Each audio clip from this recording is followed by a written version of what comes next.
Live from New Delhi, you're watching DD India News Hour, India's voice to the world. I'm Unman Bhattacharya. Coming up in the next hour.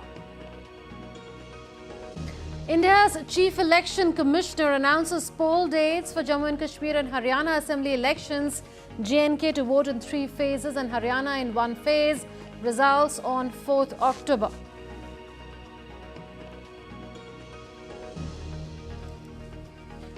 Chief Advisor of Bangladesh's interim government, Mohammad Yunus, dials Prime Minister Modi, assures protection of Hindus and other minorities in Bangladesh.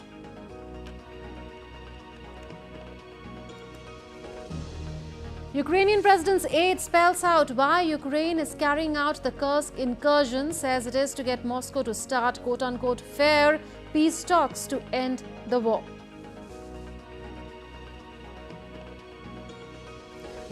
ISRO launches Earth observation satellite EOS-08 using India's new launch vehicle SSLV-D3. PM Modi hails it as a remarkable milestone. Mediators of Gaza ceasefire, Egypt, Qatar and the United States issue a joint statement, say they are hopeful of reaching a ceasefire agreement by the end of next week, hours after India's PM calls for ceasefire in talks with PM Netanyahu.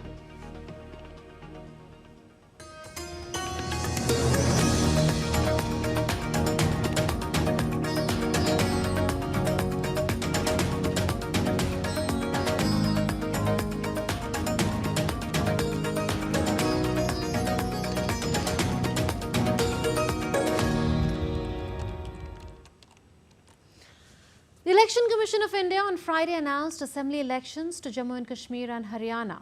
Jammu and Kashmir assembly election will be held in 3 phases on 18th and 25th of September, besides 1st October. The Haryana assembly election is scheduled in a single phase on 1st October. Votes will be counted for both the assembly polls on the 4th of October. Here's a detailed report. The wait for assembly election in Jammu and Kashmir is over. 5 years after the scrapping of Article 370 of the Constitution, the Union Territory is going to assembly polls. India's Election Commission announced the schedule of assembly elections in Jammu and Kashmir and Haryana on Friday. Date of poll will be 18th of September and it's a Wednesday. We are also keeping that in mind, not keeping Fridays and Mondays to give a longer holiday spell. Second phase would be on 29th of August. And the statutory period of nominations and all, poll being on 25th of September. And phase 3, nomination on 5th of September, and every voting finishing on 1st of October.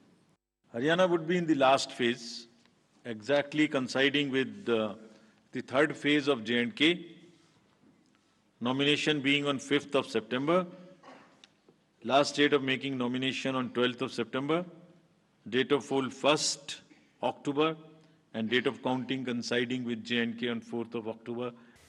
Chief Election Commissioner made a stark observation over the acceptance of elections in the region, saying that the people of Jammu and Kashmir chose ballot over bullets. In the parliamentary elections held in April and May this year, Jammu and Kashmir achieved its highest voter turnout in 35 years, reaching 58.46%. He also referred the enthusiasm of people that the Commission witnessed during its visit to Jammu and Kashmir on August 8 and 9. आपको याद होगा कि जो valley की 3 parliamentary constituencies थीं, उनमें 51% का voting हुआ और वैली ने वायलेंस को नकारा और वॉइस को वोट के माध्यम से आगाज किया. जम्मू कश्मीर के लोगों ने बुलेट और बायकॉट के बदले बैलेट को चुना. People of Jammu and Kashmir have warmly welcomed the Election Commission's decision to hold assembly elections in the Union Territory. We are very happy that Election Commission of India announced assembly polls that will be held in September of this year. We were very eagerly waiting for the moment. In Jammu and Kashmir, total number of assembly seats are 114. Seats under the POK are 24. Remaining 90 seats include 43 seats of Jammu region and 47 of Kashmir region. 7 seats are for scheduled castes and 9 for scheduled tribes. In this election, the number of electors is 88,66,704, out of which males are 44.46 lakhs. Females are 42.62 lakhs. Transgenders are 167. Number of 18 to 19 years electors are 4,27,813. There are 20.7 lakh young voters, while the number of PWD voters are 83,072. Total senior citizens who are above 85 are 69,974 and service voters are 76,092. Ending decades of isolation, people from the Valmiki and Gurkha communities will vote for the first time in the assembly election of Jammu and Kashmir. And for the first time, there will be representation from the Kashmiri migrant community in the assembly. As per the Jammu and Kashmir Reorganisation Amendment Bill 2023, the Lieutenant Governor will nominate 3 members of the assembly. It will include 2 from Kashmiri migrant community, including 1 woman and 1 member as a representative of Pakistan-occupied Kashmir who had taken refuge in India after 1947. Raghav Kumar Jha's report for DD India. International news now, as tensions escalate at the Russia-Ukraine border with fighting raging on between the two countries. Ukraine claims the Kursk incursion was needed to force Russia to start quote-unquote fair peace talks. Meanwhile, Moscow has ordered more evacuations from the border regions. More in this report.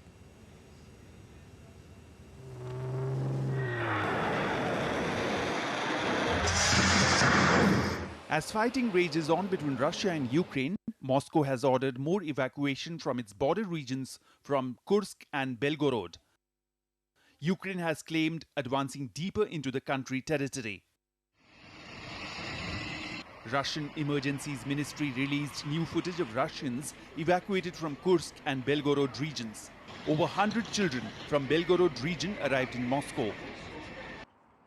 Lorries with humanitarian aid from Moscow are also reaching Russian Kursk region, the region currently affected by ongoing military action.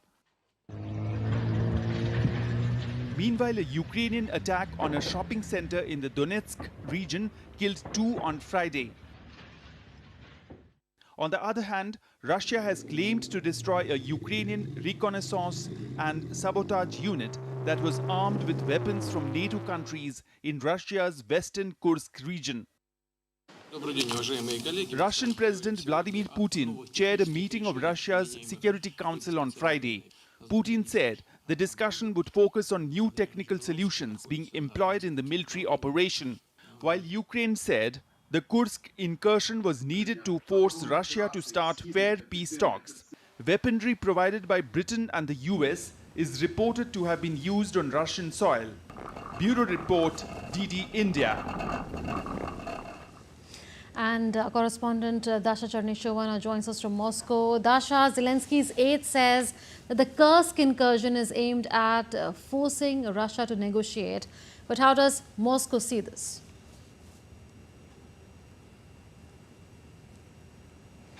Well, in Moscow, that is a completely unacceptable proposition, because Moscow has always actually insisted that this Ukrainian incursion is actually putting the prospect of any ceasefire negotiations on the long hold. That's according to the representatives of Russian Foreign Ministry. We also have heard Moscow saying that the goal, one of the goals of this incursion by Ukraine, was to improve its negotiating positions, because Ukraine has been, according to Moscow, losing on the battlefield, especially in the eastern part in Donbass. So Russia has said that this maneuver, this incursion, is not going to help Ukraine improve its negotiating positions. And obviously in Russia there is the perception that after this incursion, which is seen the terrorist activities, because it is targeting the civilian population of Russia's border regions, it is very difficult to imagine getting back to the negotiating table with the current Ukrainian authorities. Also, Dasha, Moscow has ordered, we know, more evacuations from the border regions from Kursk and Belgorod. Has this incursion, to your mind, tipped the scales in the battlefield?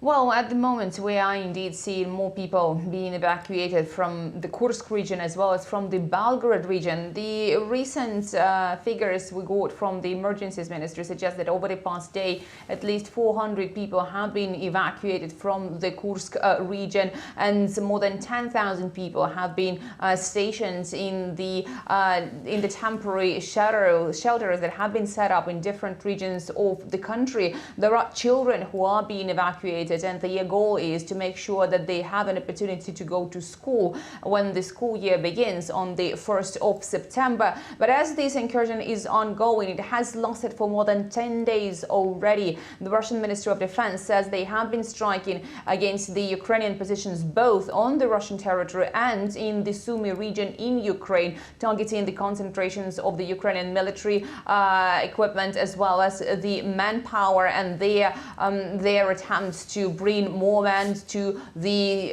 Kursk region. So again, this incursion is ongoing. But interestingly, the Russian authorities are now saying that this incursion would not have been possible without the support and the approval from the NATO countries. We'll leave it at that. Dasha Chernishova reporting from Moscow. India's Prime Minister Narendra Modi held a telephonic conversation with Professor Mohammad Yunus, the chief advisor of the interim government of Bangladesh, and exchanged views on the prevailing situation. During the call, the Prime Minister reaffirmed India's support for a democratic, stable, peaceful and progressive Bangladesh. Yunus in turn assured protection, safety and security of Hindus and all minorities in Bangladesh. India's Ministry of External Affairs held a press conference in New Delhi on Friday, and addressing the media, spokesperson Ranveer Jaiswal said that India is closely monitoring the situation in Bangladesh. Prime Minister, when he spoke from the Red Fort, he conveyed concerns on behalf of 140 crore Indians that the status of minorities, status of Hindus and other minorities in Bangladesh, the government there should do more for the protection, for the safety and security. In fact, you would have in the suo motu statement that External Affairs Minister made in the Parliament also. There again, he had mentioned his deep concerns about the safety and security of Hindus and other minorities. And he also had mentioned that we are monitoring the situation and we're deeply concerned about the safety and security of minorities. United States Deputy Secretary of State for Management and Resources Richard R. Verma is leading a delegation to Nepal and India to advance and support a prosperous, secure and resilient future for both countries. During his visit to India from the 17th of August, Deputy Secretary Verma will meet with senior government officials, climate leaders, aerospace academics and industry representatives. Discussions will be held on a range of issues including economic development, clean energy, climate action and STEM education. He will be joined in India by Senior Advisor to the President for International Climate Policy, John Podesta, and Deputy Secretary of the United States Department of Energy, David Turk. Time for a breather on DD India News Hour. Coming up after that, European Union's public health body raises risk level for Mpox.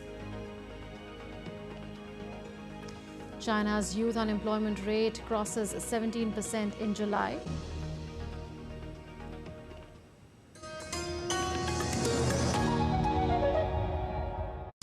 On Voice of the Global South this week, why is Hinduphobia on the rise around the world? Is it time the world acknowledged anti-Hindu hatred just as it does anti-Semitism? Iraq plans to lower the age of marriage for girls to 9. India's first sunken museum showcases centuries-old treasures. Tune in at 7 p.m. IST, 13:30 GMT on Saturday, 17th August, only on DD India.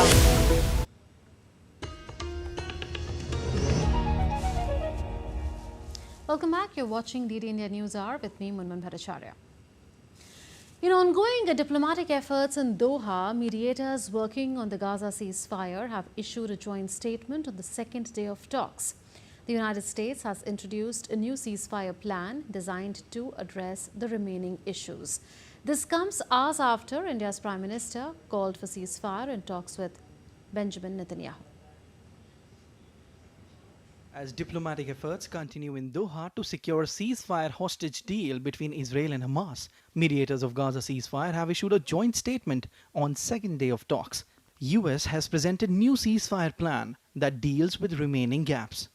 India's Prime Minister Narendra Modi received a phone call from Israeli Prime Minister Benjamin Netanyahu on Friday. Both leaders discussed the prevailing situation in West Asia, and PM Modi stressed the need to de-escalate the situation. He also called for the immediate release of all hostages and the need for continued humanitarian assistance. An early and peaceful resolution of the conflict through dialogue and diplomacy was pressed upon. Speaking to a news outlet, Hamas spokesperson said that he does not yet have a clear picture of where the negotiations stand, adding that if Israel relays any positive signals, Hamas would be willing to participate in the talks, but that has not happened yet. On the ground, Israel has issued new evacuation orders in southern and central Gaza, citing the use of these areas by Hamas for launching attacks. Meanwhile, in a bid to bolster peace efforts in West Asia, foreign ministers of UK and France met their counterpart, Israel Quds and Strategic Affairs Minister Ron Dermer in Israel on Friday. The time for a deal, for those hostages to be returned, for aid to get in the quantities that are necessary in Gaza, and for the fighting to stop is now. And of course, that is the message that we have jointly underlined to ministers today. Amid the raging conflict, Israeli airstrikes hit a building in Al-Nusrat in central Gaza, claiming 2 lives. Substantial damage also done to the building, with several wounded in the strike. Bureau Report, DD India. And DD India's Sarah Coates is joining us live from Tel Aviv. Sarah, what are the odds of a ceasefire agreement by the end of next week?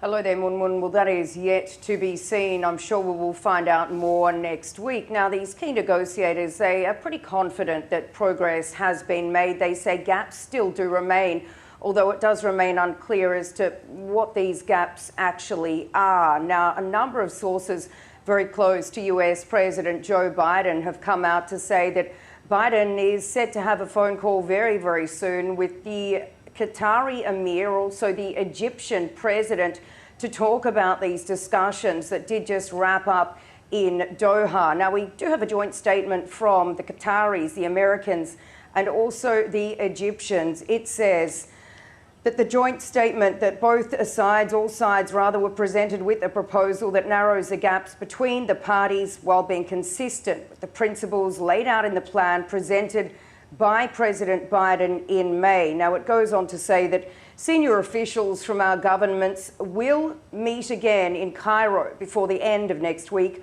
hoping to reach an agreement on the terms set out today, adding that there's no time to waste and no excuses for further delay that can be accepted by any party. Now, after these talks wrapped up, Israel's Defense Minister Yoav Gallant, he held a phone call as well with his counterpart Lloyd Austin in the United States. They talked about the absolute necessity to get this deal through, and also this looming threat of an Iranian attack on Israel in the wake of the assassination of Ismail Haniyeh in Tehran. So certainly it does seem as though progress has made, and what we can expect in the coming days, Munmun, is the US Secretary of State Antony Blinken doing yet another Mideast tour. He's expected to land in Cairo, also Qatar, before coming here to Israel. Sarah, with Israel now ordering evacuation in southern and central Gaza, citing use of these areas by Hamas for launching attacks, how tenuous is the situation still on ground?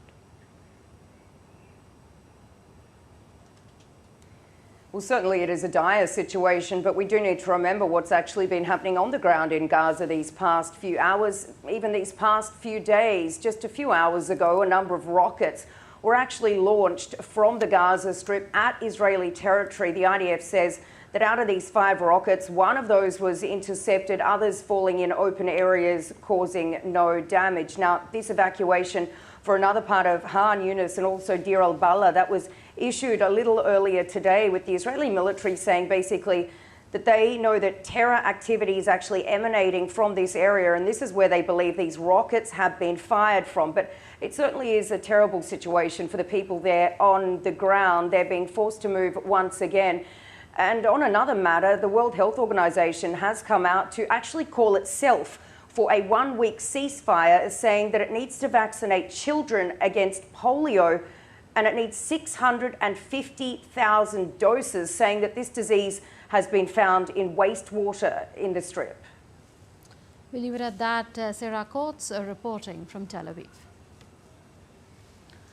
The viral infection Mpox, once limited to Africa, has now become a global concern. The WHO has declared a public health emergency as a new strain, first identified in the Democratic Republic of Congo, spreads beyond its borders. Pakistan has confirmed a case in a patient returning from a Gulf country, but it is unclear if this is the new variant or the original clade 1, while WHO and IFRC have advised against travel restrictions. The viral infection Mpox, once confined to localized outbreaks in Africa, has recently escalated into a global concern. The World Health Organization declared a public health emergency after the virus, which was first identified in Congo, spread to neighboring countries and beyond. Spreading much more rapidly than we had seen others spread. So that's one issue. It does have quite a high case fatality rate at the moment. As mentioned, we've seen more than 500 deaths, and it's particularly dangerous for those with a weak immune system, so people who maybe have HIV or who are malnourished. Mpox case was detected in Pakistan on Friday in a patient who had returned from a Gulf region. The first case in 2024 has been reported in Khyber Pakhtunkhwa. We have confirmed the case through PCR test. Its sample has been sent to Islamabad for genetic sequencing. The health department is ensuring all measures regarding prevention, control, management and facilities. We have alerted all border health services team at the borders to check all the passengers and screen them for any symptoms. Officials at WHO and the International Federation of the Red Cross have advised against any travel restrictions to stop the spread of Mpox. From the IFRC side, we do stand with what is recommended under international health regulations, which is that there's no need to close borders when we are in disease outbreaks. Diseases don't recognize borders. People will continue to cross a border, whether it is a legal crossing or an illegal crossing. It doesn't stop a disease from spreading. The European Centre for Disease Prevention and Control raised its risk alert level for Mpox and asked countries to maintain high levels of awareness amongst travellers visiting from affected areas. Mpox transmits through close physical contact, including sexual contact, but there is no evidence that it spreads easily through the air. The new offshoot has caused global alarm because it appears to spread more easily between people. Bureau Report, DD India. And our correspondent Chris Okamringa is joining us from Kinshasa. Chris, with Mpox upsurge in Africa declared a global public health emergency by the WHO, how is Congo, with more than 96% of all cases and deaths, dealing with this major health crisis?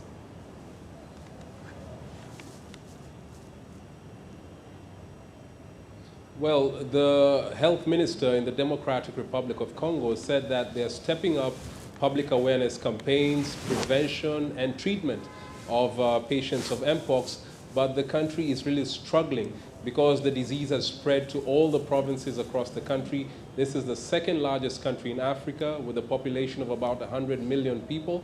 And so far they have recorded more than 15,000 cases and 548 deaths since the start of the year. Now the DRC is really facing a lot of challenges because the country has been dealing with a war in the east that has really taken up a lot of resources that were supposed to go into healthcare and education. So the government is really struggling to deal with this outbreak. It also has the vast majority of the population is living in remote areas of the DRC, and there are very poor health facilities in those areas. The country has only one national laboratory in the capital, Kinshasa. So many of the people in those remote areas have no way of knowing what they're suffering from when they contract this disease. And so the government is now relying heavily on international health organizations like the World Health Organization and UN, Doctors Without Borders, to try and contain the disease from spreading further. Right. Also, Chris, what's really different about the current outbreak in Africa compared to the 2022 epidemic?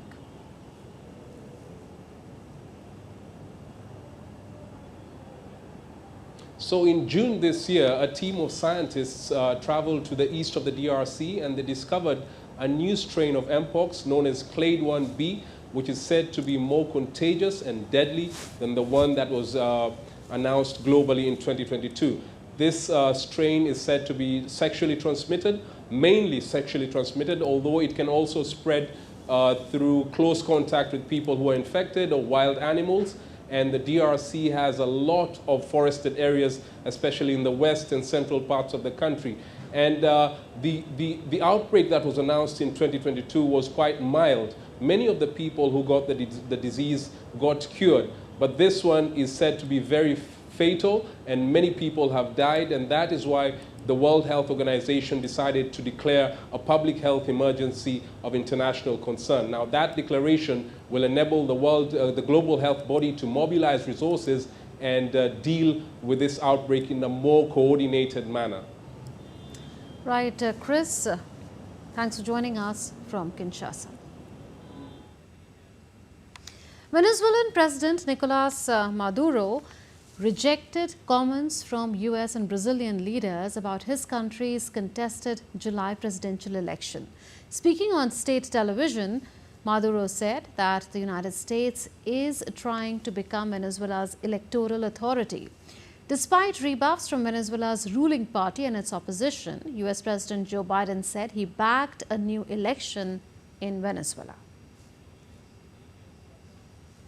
I absolutely reject that the United States is trying to become Venezuela's electoral authority or anywhere in the world. French President Emmanuel Macron on Friday invited party leaders from France's two parliamentary chambers for talks on the 23rd of August.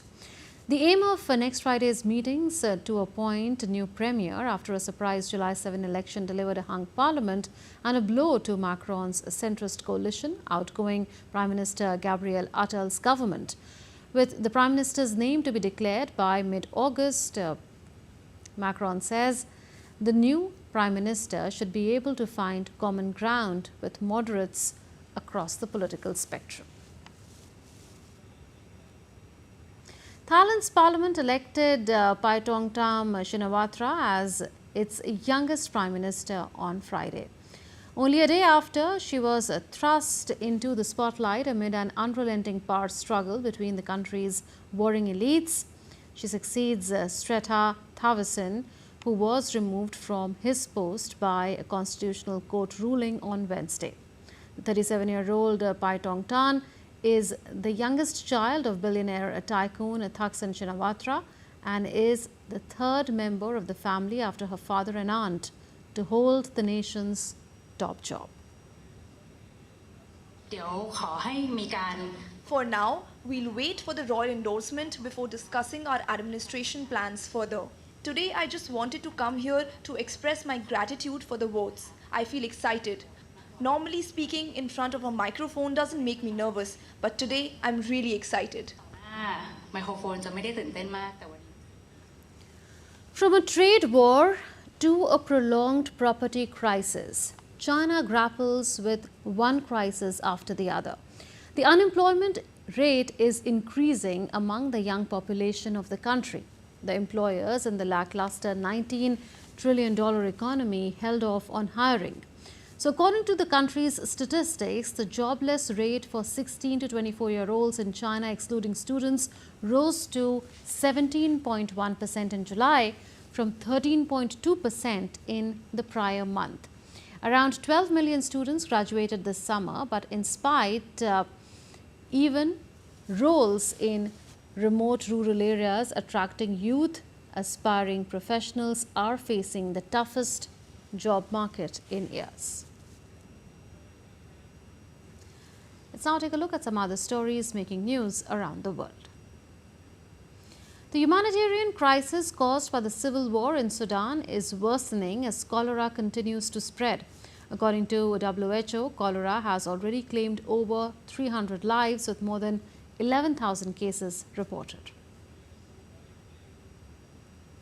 Italy faces a surge in heat-related illnesses as temperature rises there above 40 degrees Celsius during an intense summer heat wave. Emergency room admissions in Rome rise by 15 to 20% compared to the winter months due to heat-related conditions. A forest fire in Turkey's western province of Izmir, fanned by strong winds, forced people to evacuate the region. Turkish authorities continuously working to extinguish wildfire near residential areas. Agriculture and Forest Ministry warned of a high risk of wildfires in the next 3 days due to high temperatures. Greenpeace Germany continues its search for the source of microplastics in the River Rhine. Water samples are collected near Chim Park, an industrial facility in North Rhine-Westphalia. The area houses around 500 companies near the cities of Leverkusen, Dormagen and Krefeld.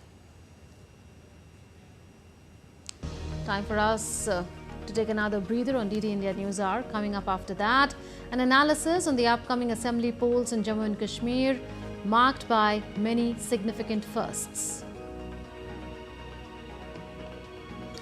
Outraged over rape and murder of a medical student in Kolkata, hospitals across India to strike on Saturday.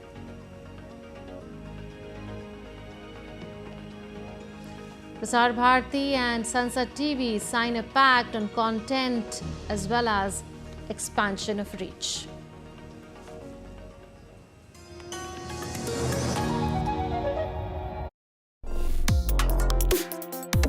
Complex issues, hidden agendas, twists and turns, strategic games. We think all dots are linked. We just need to connect them. Join me every week as I connect the dots to unravel hidden designs in statecraft, mysteries, and decode issues that matter to you. Watch Connecting the Dots with me at these times on DD India.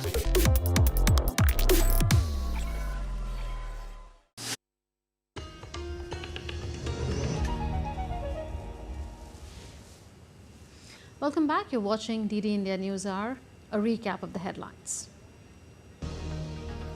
Chief Advisor of Bangladesh's interim government, Mohammad Yunus, dials PM Modi, assures protection of Hindus and other minorities in Bangladesh.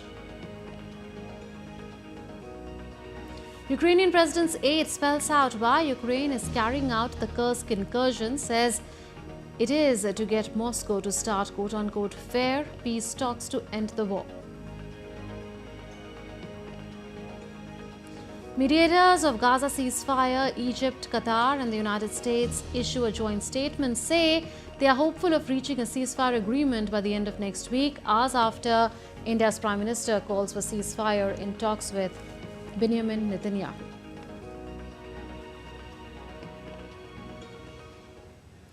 The Election Commission of India has announced a three-phased assembly election in Jammu and Kashmir, and joining us to discuss that is Aditi Tandon, senior journalist. Ms. Tandon, such a pleasure to have you on DD India. We know that there are many firsts in this election. It's a first in 10 years. First election as Union Territory, first election post Article 370, first assembly election without Ladakh, first election after delimitation. People from Valmiki and Gorkha communities will vote for the first time. There will be representation from the Kashmiri migrant community in the assembly. Special polling stations for Kashmiri migrants are being set up. How has J&K political landscape changed, and what does the announcement really mean to you? Well, the announcement is actually a natural progression of the democratic exercises that have been held in Jammu and Kashmir ever since, of course, the historic decision to abrogate Article 370 was taken 5 years ago. As we all know, after that particular decision, local self-governance was strengthened in the Jammu and Kashmir, and we know that elections were held, for panches, sarpanches, local bodies, Even the Development Council elections, District Development Council elections were held and successfully conducted. Of course, now the long-standing demand has been for restoration of the Legislative Assembly itself. And that is a very important demand which is eventually being fulfilled. And like the Chief Election Commissioner made a very important comment today, he said that the Lok Sabha election voter turnout is what gave the encouragement and the inspiration to the Election Commission to go ahead and conduct the assembly polls in J&K. And he also used the words that a stronger edifice of democracy has to be actually erected and built on the foundations that have been laid of democracy in the national election of 2024. When, of course, we saw a massive turnout. We saw a turnout of 58.58%. Munmun? Right. Aditi ji, I think you meant restoration of statehood and not restoration of the J&K Assembly. Do you see that coming?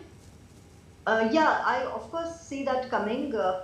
Prime Minister in his last visit to Jammu and Kashmir did make the promise of not only an early election, he also said that the pledge of statehood is a sacred commitment of the BJP government and that will be the next logical step. Of course, the immediate reaction from the Valley today has been that, election announcement is fine, but what we really want is full statehood because everybody is worried that this should not be a model along the lines of Delhi. But that is really for us to wait and watch once the election to the Legislative Assembly is successfully conducted. And what is heartening to note is that despite the recent spate of terror attacks in Jammu region, which was of course, the first, as you said, many firsts we've seen in the Valley, we've seen this south of Pir Panjal, this kind of escalation of violence also for the first time. And you and I know, Munmun, why this has been done. This has been done actually to, deter the proponents of democracy, to walk the path of democracy in Jammu and Kashmir. But it is extremely encouraging that the Election Commission has not allowed that to come in the way of the polling. They have honored the commitment that was, made. No commitment was made, but the Supreme Court wanted the EC to conduct the elections before September 30, and that's almost going to happen. Only thing is that one phase will be held on October 1, which is absolutely fine. And so this is actually a, reply, and this is the way you respond in a democracy to people who peddle terror, to people who peddle extremism and terrorism. There's nothing better than announcement of the election for those forces that were out to actually defeat the forces of democracy in J&K. So today's election is extremely significant, especially as it comes in the wake of these recent, attacks in Jammu region, which have unfortunately claimed civilian and soldier lives. Aditi ji, then how critical would the security arrangements be in the Jammu region considering the rise in incidents of terror incidents there? And is it also a message then of self-confidence that India is sending to the world on the issue of security? Yeah, absolutely. I agree with you. It's a self-confident nation that's rising, and this is a message to the world and also a message to the skeptics who were saying that democracy is in danger in Kashmir, after the scrapping of regional autonomy, which was given by Article 370. So that's not the case. You already have local self-government in place. Now you will have the assembly in place with a wider representation, as you earlier mentioned, of not only Kashmiri migrants, but, people from the underprivileged communities, people from the marginalized communities who never had a say, the scheduled caste who never had a say or a presence in the Jammu and Kashmir Assembly. And as far as the security scenario is concerned, I think the Election Commission waited, for the Amarnath Yatra schedule, Amarnath Ji Yatra schedule to conduct peacefully and safely. That is going to end on August 19, after which a lot of deployment of security will be moved in for the conduct of Jammu and Kashmir elections.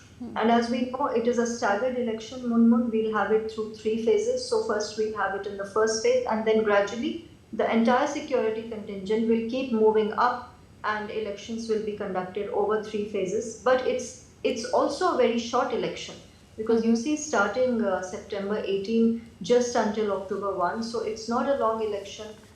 EC has taken care of the fact that voter fatigue does not come in the way of people exercising their franchise. They have moved ahead and built on the foundations of the Lok Sabha election, in which, of course, we saw a historic turnout, which was the highest in several decades. And if you compared it in the valley with 2019 elections, we saw 30 point jump in the voter turnout in the valley alone. And also the voter turnout among women was so encouraging in Jammu and Kashmir. 58% was overall turnout, and I think 52%, if I'm correct, was among women. So what do you make of that, of people coming out in large numbers, three-decade high voter turnout in April, May this year when the Lok Sabha polls took place there? Now, you see, we have to go back a little into the history of the valley, the recent history, which you had mentioned in your earlier remarks. The last election, as we know, Munmun, was held for the Assembly of J&K in 2014. And that election did not throw a decisive verdict. That returned a hung verdict. And as we know that PDP had 128 seats, BJP had 125 seats, NC, I think, had 112, and Congress 15. And immediately afterwards, there was a spell of uncertainty. There was no government, and eventually threw up a very, unlikely alliance between PDP and BJP. And then we all know what happened. So it is very important to look at this election in the light of the fact that if you calculate going back into the history of the valley, starting June of 2018, Jammu and Kashmir has been under repeated spells of either the governor's or the president's rule. So obviously, the people are also urging for an elected assembly. They want their elected representatives because that's the way the democracy works. See, after the elections of panches and sarpanches and district development councillors, a lot of good work has happened in Kashmir. People have been given a stake, people have been given a voice in the governance process. Now the ultimate culmination of that process is the election of the assembly. So I think people were also waiting for this particular moment, and they did see the fact that they came out in such large numbers. We saw unprecedented long queues in the valley during the 2024 national election means that people of the valley want to stand up and they want to be counted. And it is extremely heartening that the Election Commission has gone ahead and taken note of that particular sentiment in the valley. And that is what this signifies, today's announcement. Munmun? Right, so democracy moves another step ahead in Jammu and Kashmir. We leave it at that. Thank you, Aditi, for joining us with your views. Anger over the brutal rape and murder of a doctor in eastern India continued unabated on Friday with widespread protests by medical professionals across the country. All hospital services in India except emergency care will be suspended on Saturday as doctors expand their protest. The nationwide strike called by the Indian Medical Association will disrupt both government and private hospitals, cancelling outpatient services and treatments. On Friday, protests included a joint march by Delhi resident doctor associations, closed OPDs in Punjab, and an intensified strike in Maharashtra. Protests have also spread to other states. India's cabinet approved development of new civil enclave at Bagdogra Airport, West Bengal, at an estimated cost of 1,549 crore rupees, while the cabinet also approved development of new civil airport at Bihta in Bihar at an estimated cost of rupees 1,413 crore. Bengal में बागडोगरा और बिहार में बिहता, ये दो नए airports का approval हुआ है. North East की connectivity, West Bengal, North Bihar, इन सब की कनेक्टिविटी के लिए बागडोगरा बहुत इंपॉर्टेंट है. 1,549 करोड़ के इन्वेस्टमेंट से सिविल एविएशन कॉम्प्लेक्स वहाँ पे बनेगा. पटना एयरपोर्ट की बहुत रैपिड ग्रोथ हो रही है, डिमांड लगातार बढ़ रही है, इसीलिए करीब 28 किलोमीटर दूर में बिहता है, which is an operational defence airport. उसको 1,413 करोड़ के इन्वेस्टमेंट से डेवलप करके एक नया अच्छा सिविलियन एयरपोर्ट यहाँ पर बिहता में डेवलप होगा. Let's now take a look at some other stories making news. Prasar Bharati and Sansad TV signed an MOU on content as well as to expand its reach to more people. Under this MOU, both the organizations will share each other's resources for program production and training. Apart from this, Sansad TV will now be broadcast through Doordarshan's set-top box and also on OTT platforms. Chief of Army Staff General Upendra Dwivedi felicitated Indian Army sportspersons for their remarkable accomplishments at the Paris Olympics 2024. The ceremony acknowledges the pivotal role that Indian Army has played in nurturing the sporting talent in the nation. A passenger ferry service between India and Sri Lanka resumed on Friday. Indian High Commission said it's a significant step in strengthening the bilateral ties through enhanced maritime connectivity. The ferry completed its maiden journey between Nagapattinam in Tamil Nadu and Kankesathurai in Jaffna, Sri Lanka. Time for another breather on DD India News Hour. Coming up after that, Indian wrestler Vinesh Phogat hints at withdrawing her retirement from wrestling. And India organizes a grand send-off ceremony for Indian contingent heading to Paris for the Paralympic Games. Also, India announces a 70th National Film Awards for 2022. Attam bags the Best Feature Film Award.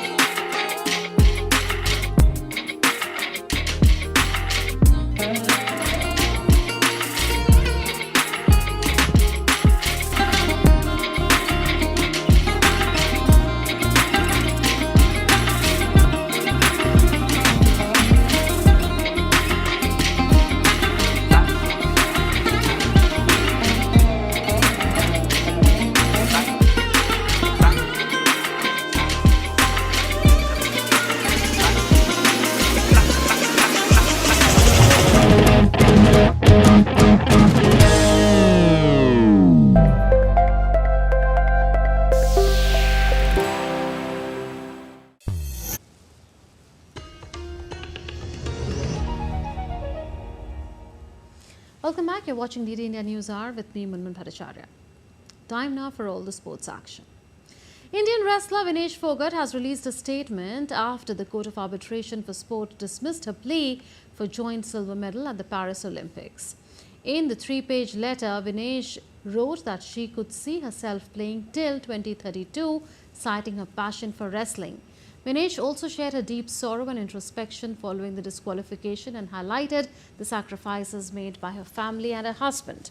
Earlier, Vinesh announced a retirement decision on the 7th of August following her disqualification at the Paris Olympics.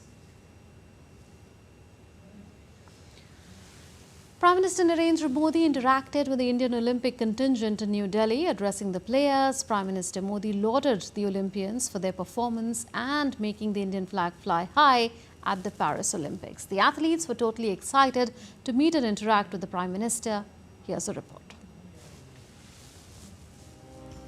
Prime Minister Narendra Modi interacted with the Indian Olympics contingent who returned from Paris after registering many firsts and scripting new records. While interacting with the athletes, Prime Minister talked about the first-time winners who created new benchmark in sports. From Manu Bhaker to Neeraj Chopra, Prime Minister praised them all. Olympics के करीब 125 साल के इतिहास में ये मनु हमारी पहली बेटी ऐसी हैं जिसने भारतीय खिलाड़ी के रूप में इंडिविजुअल इवेंट में 2 मेडल जीते हैं।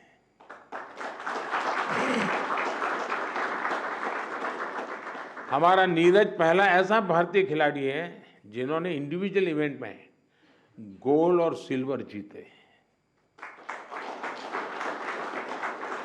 हॉकी में भारत ने 52 साल बाद लगातार 2 बार मेडल जीते continuously.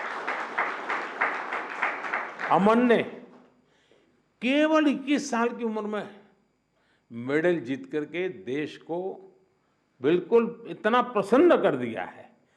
Not only this, Prime Minister also encouraged the athletes who made it to the finals, missing the Olympic medals by a whisker. Vinesh पहली ऐसी भारतीय बनी जो कुश्ती में फाइनल तक पहुंची। ये भी हमारे लिए बड़ा गर्व का विषय है। ओलंपिक्स में 7 शूटिंग इवेंट्स में इंडियन शूटर्स फाइनल्स में पहुंचे और ये भी पहली बार हुआ है। Prime Minister Narendra Modi hosted the Olympic-bound contingent at his residence in New Delhi, reaffirming government's commitment to keep supporting the athletes and providing them with top-quality sporting infrastructure in India. Sports Desk, TT India. India's Sports Minister Dr. Mansukh Mandavia graced the grand send-off ceremony in New Delhi for the Indian contingent heading to Paris Paralympic Games. The minister called them a source of inspiration for the nation. With the largest contingent ever and robust backing from the government, Indian athletes are poised not just to participate but also to excel at the Paralympic Games. The Paralympic Committee of India held a grand send-off committee in Delhi for the Indian contingent heading to the Paris 2024 Paralympic Games. The event was graced by Union Sports Minister Dr. Mansukh Mandavia, who expressed pride in athletes, calling them a source of inspiration for the nation. लेकिन आपने हमेशा माना होगा कि सब लोग सब कुछ कर सकते हैं। यही हौसले के साथ आपने खेला होगा, तब जाके आज के इस अवसर में आप उपस्थित रह पाए हैं। दोस्तों, आप देश का गौरव है, आप देश का प्राउड है, नहीं केवल प्राउड है लेकिन आप देश के 140 करोड़ लोगों के प्रेरणा के स्रोत है।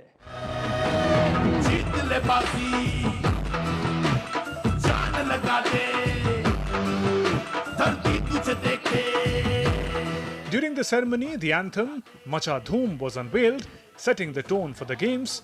Union Minister of State for Youth Affairs and Sports, Raksha Kadse, also attended the send-off ceremony, voicing confidence in the abilities of the para-athletes. जब भी हम हमारा जो लाइफ स्ट्रक्चर है या हम जैसे यूथ है जो काफ़ी दिक्कत मतलब अपने अपने लाइफ में स्ट्रगल करते हैं, लेकिन कहीं बच्चे रुक जाते हैं या कोई गलत डिसीजन लेते हैं। जब आपकी जर्नी हम देखते हैं कि आप इतने डिफ़िकल्ट इसमें भी या इतने जो भी आपकी जर्नी है उस जर्नी में आप कितना अचीवमेंट कर रहे हो, तो आप सबकी जर्नी हम सब के लिए काफ़ी प्रेरणादायी हमेशा से रही है। Tokyo Paralympic gold medalist Sumit Antil praised the improved facilities provided to Indian athletes. ये बात बिल्कुल जायज़ है कि सुविधाओं में कोई भी कमी एथलीट को अभी महसूस नहीं हो रही है। We have world class facilities और मेरे होम टाउन में जैसे साई सोनीपत में एक अलग से जेवलिन ट्रैक भी है हमारे लिए और वे ट्रेनिंग की भी काफ़ी अच्छी फैसिलिटीज़ हैं। तो उम्मीद है सर कि आने वाले टूर्नामेंट्स में काफ़ी अच्छा फ़ायदा देखने को मिलेगा हम उस चीज़ को। The send-off ceremony highlighted India's growing commitment to para-sports. With the largest contingent ever and robust backing from the government, Indian athletes are poised not just to participate but to excel at the Paris 2024 Paralympic Games. Narayan Singh's report for DT India. India's National Film Awards for the year 2022 have been announced. Malayalam film Attam has bagged the Best Feature Film Award. Rishabh Shetty has won the Best Actor Award for Kantara. Best Actress honour was shared by Nithya Menon for Tamil film Tiruchitra Balam and Manasi Parekh for Gujarati film Kutch Express. Awards recognize Best of Indian Cinema across over 40 categories. DD India correspondent Shabindu Ghosh reports. The winners of the 70th National Film Awards of India were announced in New Delhi on Friday. Films certified in 2022 were eligible for the competition. The Malayalam language drama Attam won the Best Feature Film Award. Anand Ekarshi director movie revolves around an allegation of sexual harassment brought up by the lone female actor in a theatre group.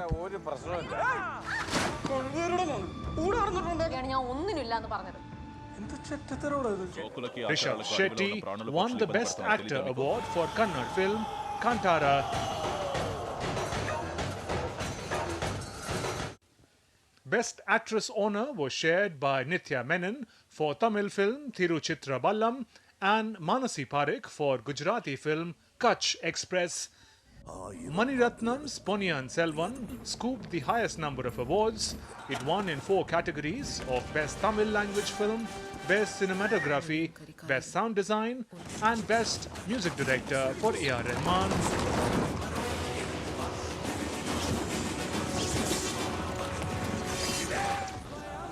Brahmastra Part 1 Shiva was adjudged the best film in the category of animation, visual effects, gaming and comic.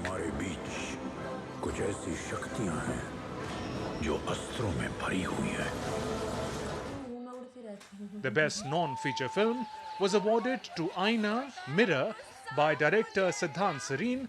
The documentary explores moments of friendship, resilience and daily negotiations of 2 extraordinary young Indian women in the aftermath of an acid attack that changes their life forever.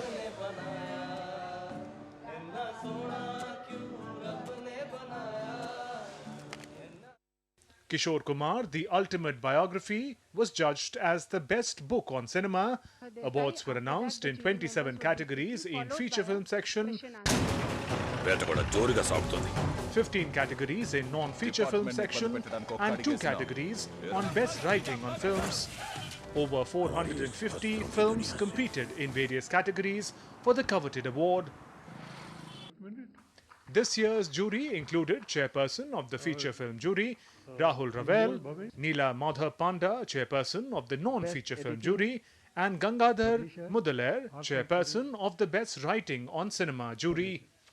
Earlier, Union Minister Ashwani Vaishnav was presented the list of national award winners by the jury members. The award ceremony will be held at a future date when winners will be honoured by the President. Shubhendu Ghosh's report for DD India.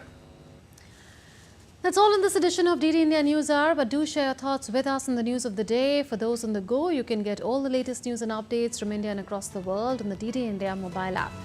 The app is available on both Android and iOS platforms. Scan the QR code on the screen to download now. We'll be back with more news as it breaks here on DD India. I'm Manun Bhattacharya from all of us here in Delhi. Thanks for watching DD India News Hour. Namaskar.